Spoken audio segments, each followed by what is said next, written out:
Hi there, and welcome to this episode. Today, I want to share a very personal journey with you, how I went from struggling to understand even basic English conversations to comfortably watching movies without subtitles, enjoying podcasts, and even having deep conversations with native speakers. It didn't happen overnight. In fact, it was a process full of trial and error, frustration, and small but meaningful victories. In this episode, I'll take you through the 5 habits that completely transformed my English listening skills.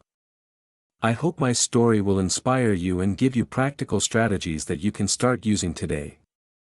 Are you ready? Let's go. Habit 1. I stopped relying on subtitles for a long time. I thought watching English content with subtitles in my native language was helping me. I felt like I was understanding more. But in reality, I was just reading, not listening. I wasn't training my ears to recognize English sounds. So one day, I made a decision: no more subtitles in my language. I switched to English subtitles instead. At first, it was tough. I had to pause frequently, rewind, and even replay entire scenes. But I was slowly getting used to how English sounds, not just how it's written. Eventually, I even started watching with no subtitles at all. And that was a game changer. It forced my brain to focus completely on the audio, on the tone, rhythm, and pronunciation. Over time, my brain adapted. Tip for you: if you feel nervous, start by watching something you already know, maybe your favorite movie or series, but in English and without subtitles. Your familiarity with the plot will help you stay engaged even if you don't understand every word. Habit 2. I listen to English every single day. Listening once or twice a week isn't enough. I realized that for my brain to truly absorb the language, I needed to expose myself to English every single day. So I started with just 10 minutes in the morning while brushing my teeth or having breakfast. Soon, it became part of my routine. I would listen to English podcasts while walking, doing the dishes, or commuting. It didn't have to be serious or academic. Sometimes I just listened to music, or a fun podcast about movies or travel. The key was consistency. Even on days when I was tired or busy, I made sure to get at least a few minutes of listening in. It helped my brain stay in English mode more often. Tip for you: choose topics that interest you. If you love cooking, listen to cooking shows or food-related podcasts. If you're into sports, find a sports podcast. Make listening a pleasure, not a chore.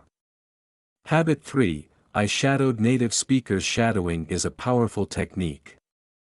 It means listening to a native speaker and repeating what they say immediately, mimicking their pronunciation, rhythm, and intonation. It sounds simple, but it's incredibly effective. At first, I felt a little silly talking to myself. But after just a few days, I noticed my ears were getting better at catching the natural flow of English. I started to hear the little words that used to disappear in fast speech, words like gonna, wanna, and kinda.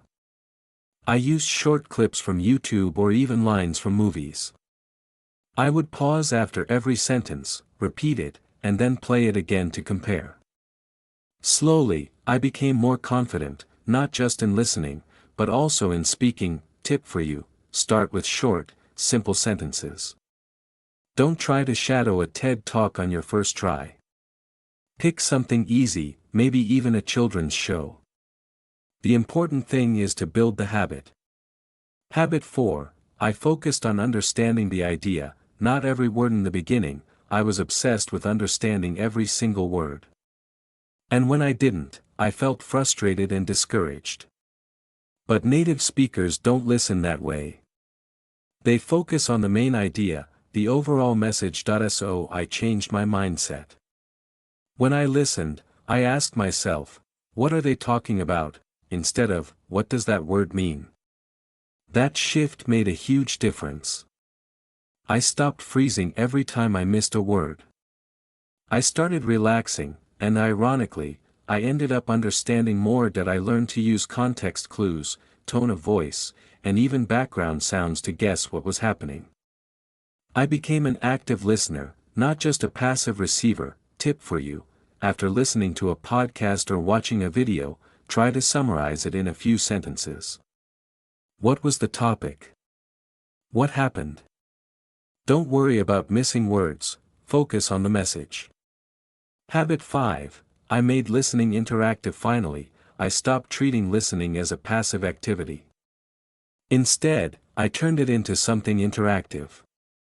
I started writing down new expressions, repeating interesting phrases, and even recording myself trying to imitate accents or sentence patterns. That I kept a small notebook of useful expressions and idioms I heard. I'd try to use them in my own conversations or writing. Sometimes, I even paused a podcast and tried to guess what the speaker would say next. It made the process much more engaging, and I didn't do it alone. I joined online communities where we discussed podcast episodes or English movies. Talking about what I heard helped me process it better. Tip for you: don't just listen, respond. Write, speak, mimic, discuss. Listening is the beginning of communication, not the end. Final thoughts: improving your English listening skills doesn't require a magic method.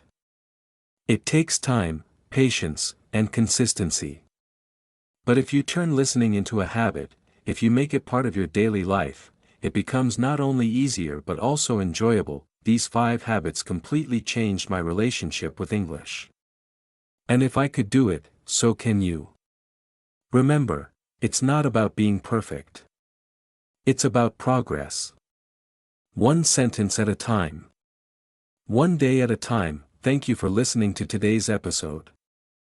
I hope you found some ideas you can start using right away.